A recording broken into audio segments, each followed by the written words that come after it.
Welcome back to Boruto Anime Review episode number 247. This one discussing the 247 episode series, which is basically called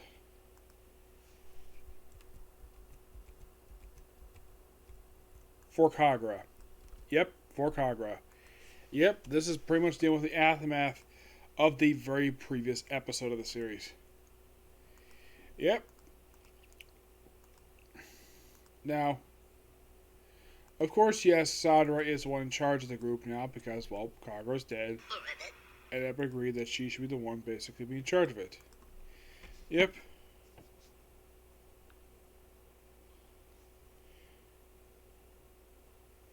Yep, so.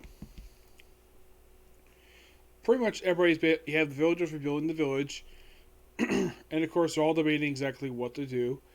And of course, Sada comes with an interesting idea.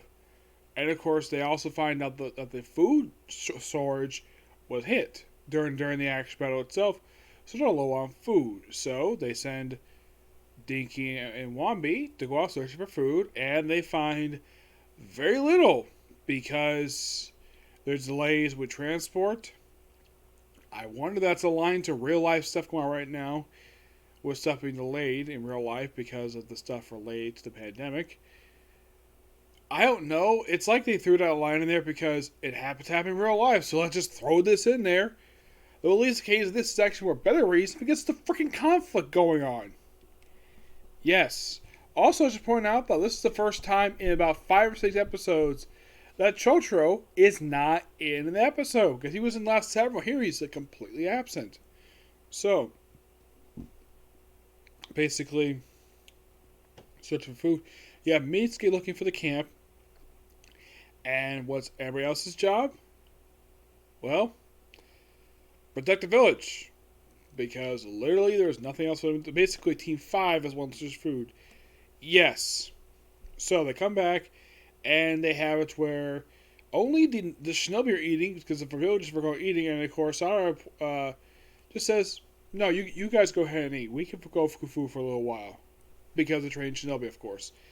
So, and then of course we have a very interesting scene with Himiko and Metal E, which I found this to be a quite interesting scene. Because Metal E chases after her. You're thinking, ooh, is something scandalous going on? No. Basically, they just have a conversation. We actually learn a little bit about her backstory, where apparently she grew up basically in a trash heap because she's the one pointed out she gave her food to two kids who are very adorable looking, and these kids do show up later in the episode when they actually have Dinky and Awambi help basically move an area where there's lots of fruit. Like, okay, good, they brought these characters back. It's not like these characters are like brief here, and we see that apparently Himiko, even the flashback where she apparently is a very good seamstress, and of course, basically.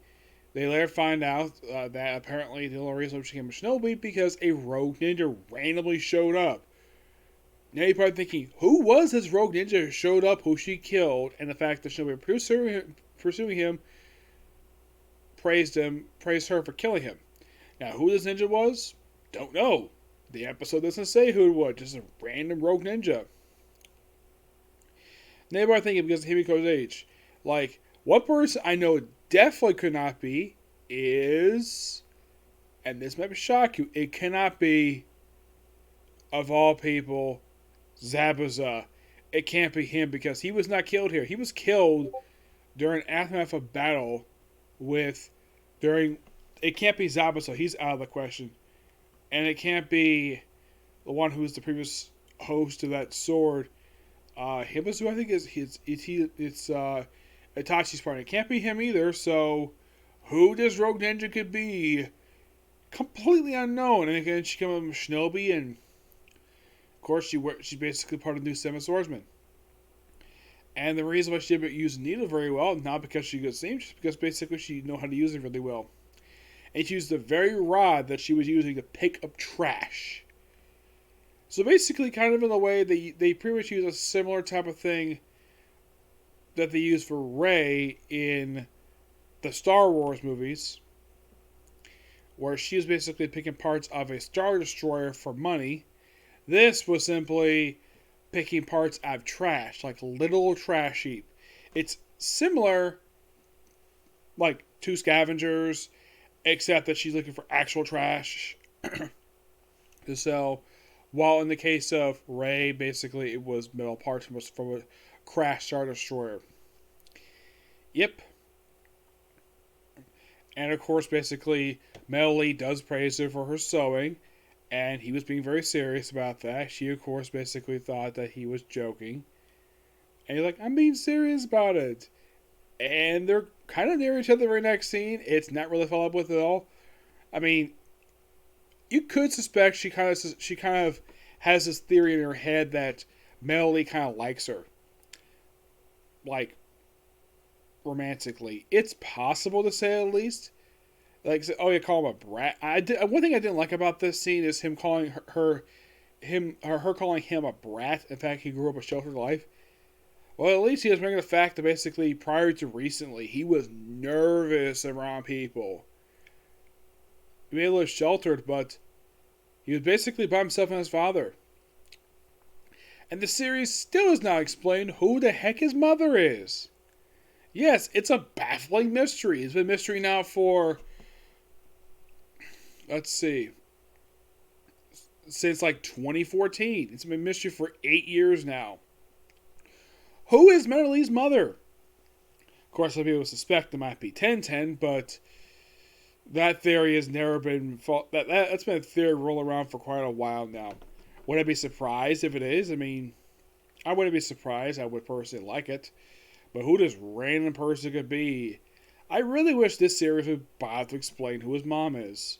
Oh, one thing I forgot to mention from last week's episode is a moment where Boruto goes to his, well, using his karma mode, that's what I call it, where he goes his light up his eye. Similar to what they show in the pilot episode of the series, where he battles the guy from last time. So, I forgot to mention that. Sorry about it, I forgot to mention it.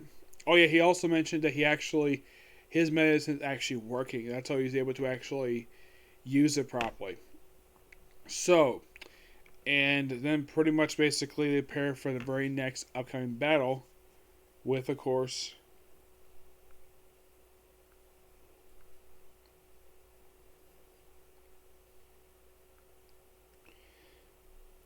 with Futo, yes.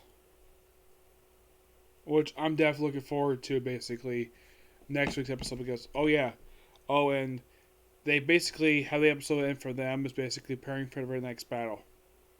And of course, well, and we also have Dinky and Awambi going for the two little kids. They find the fruit, find it a little pretty easily, and then they get captured by the Futo. Meanwhile, though, basically, the leader of the clan is not happy his adopted son is dead, and that his daughter is basically near death. Though he does not know his younger son is basically watch over him. It's not known if he knows about that or not. Or the fact that Cyrene's subordinate is trying to avenge him. So, basically, he sees that his eldest son basically has failed exactly what he's going to do. So he's like, cancel the ambush, attack them right away. Do head on. No more sneaky ambush. So, the Cyrene subordinate is informed by this. The ambush has been canceled, and he's been recalled. And he's like, no, I'm not going to do that. I'm going to go ahead and attack him anyways. I'm going to ambush him. And that's going to happen next episode for our first battle. Yes, that's pretty much it. A really good episode. Definitely can't wait for next week's episode, which is going to be episode 248. Now, based upon how many episodes left to air, like based upon episode 251, which is going to air by the end of this month, I would probably say that 251, and this is my personal theory, that this will be the end of this arc. This arc is going on for almost 20 episodes, and do I think this might be the last one? It's possible. At least it's basically good pacing. And unlike what the last one did 20 straight episodes, which was in the original, where that dragged on for no reason, this basically has got really good pacing with it.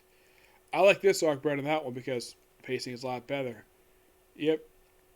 At least the whole thing of Kawaki, where he's got motion set, where he's got motion, he got seasickness, and him being cured like a couple episodes of the guys, that's fine so far. That's the only thing that I thought. I think the writers must have felt this was a really bad idea. So let's just have this made up technique that the Hidden Mist Village probably knows that they don't tell anybody about because outsiders, obviously, and he gets automatically fixed. Yeah, because I think some writer wrote the episode like, man, this is a stupid idea giving Quantity seasickness. So let's fix that. And there's that. Yeah, just a really good episode. Okay, so that's episode review. I have one more anime to do today, and that's going to be Kaguya-sama Love is War. And then, that's it. Yep.